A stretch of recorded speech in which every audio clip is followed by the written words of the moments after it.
आज हम जानेंगे 12 रंगों के नाम उर्दू में। सुर्ख लाल, पीला पीला, सब्ज हरा, नीला नीला, गुलाबी गुलाबी,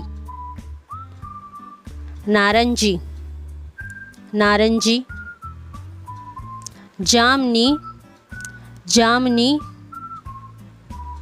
भूरा भूरा,